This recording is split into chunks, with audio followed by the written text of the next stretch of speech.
Hi, I'm Jim Surace. This is the Grind Spiritual Sunday. Today's message is a continuation of last week, part two of the question: is this God or is it Satan?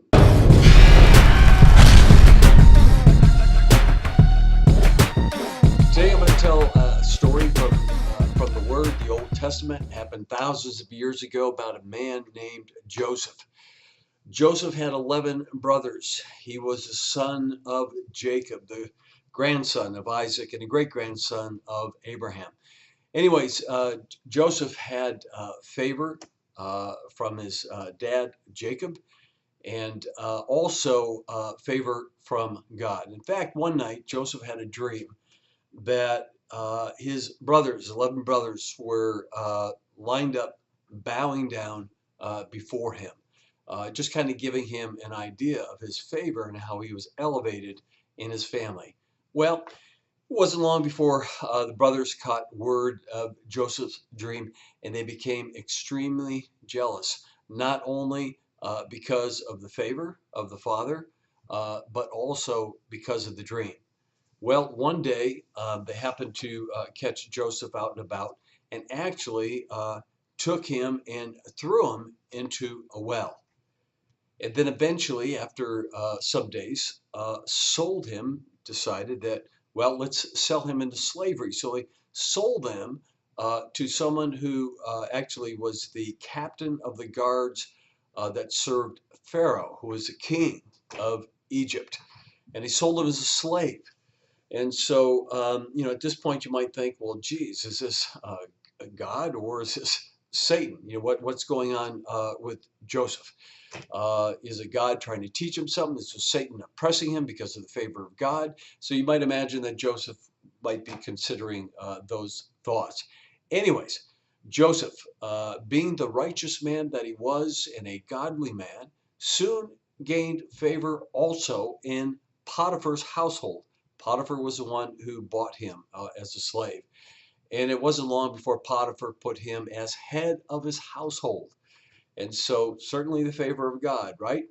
But it wasn't long before Potiphar's wife had a fancy for Joseph. He was a handsome young man, and she made advances towards him. But Joseph pushed her off time and time again. In fact, even said to her after one of the advances, said, "How then can I do this great wickedness and sin against God?" Well, after so many times that Joseph pushed her away, she became angry and scorned and decided to come up with a lie against Joseph to kind of to get back at him.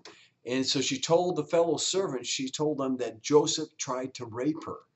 Well, when Potiphar, head of the household, came home, the servants told Potiphar that Joseph tried to make sport of his wife. And he became angry because he trusted Joseph and he believed his wife. So he had Joseph thrown into prison.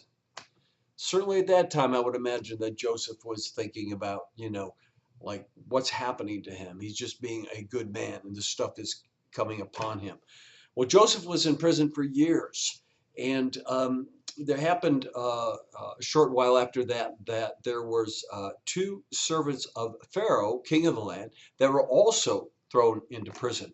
One night, both of these servants had a dream, and they were discussing the dream, and they heard that Joseph was an interpreter of dreams, so they went to Joseph, and Joseph interpreted their dreams exactly what they meant, and it was true. They came true. Well, after a while, they were released back into Pharaoh's household. And, everything was fine. A couple of years went by, but one night, Pharaoh had a dream that when he woke up caused him frustration and angst because he couldn't figure out what that dream was all about. It bothered him. It was so intense.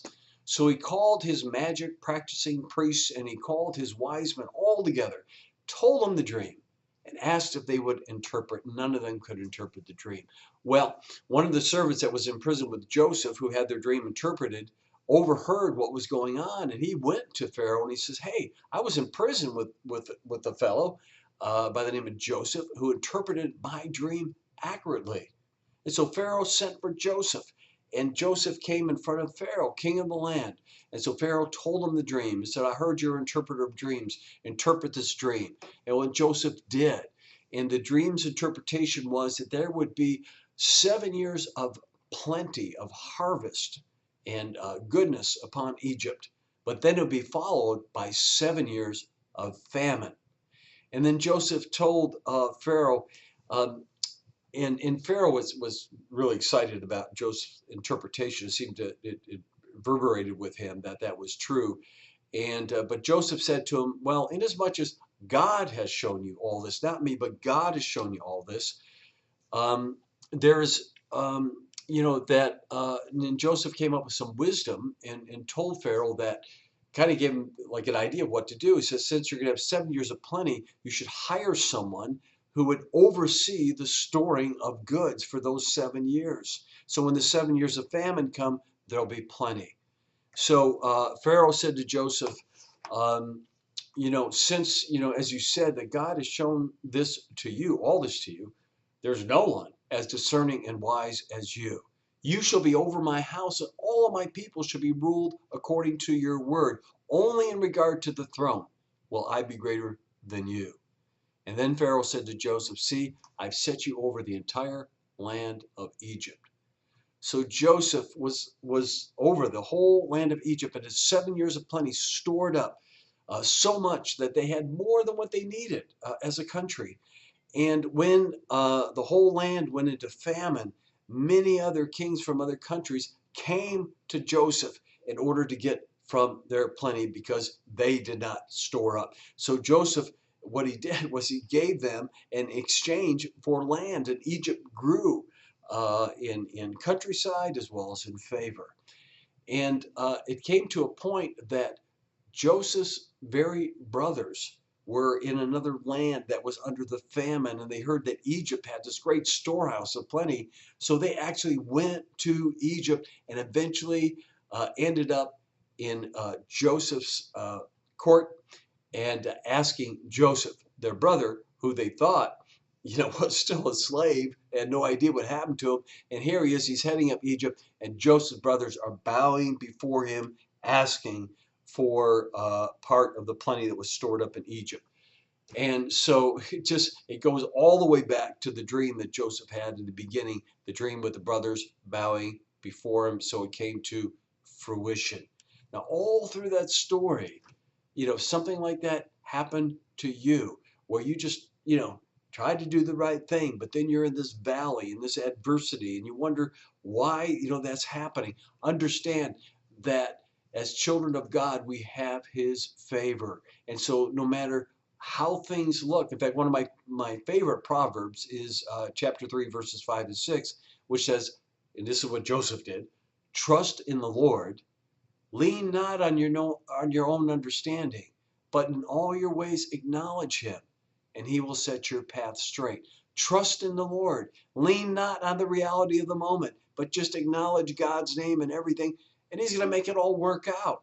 The word of God says, if God be for you, who could be against you?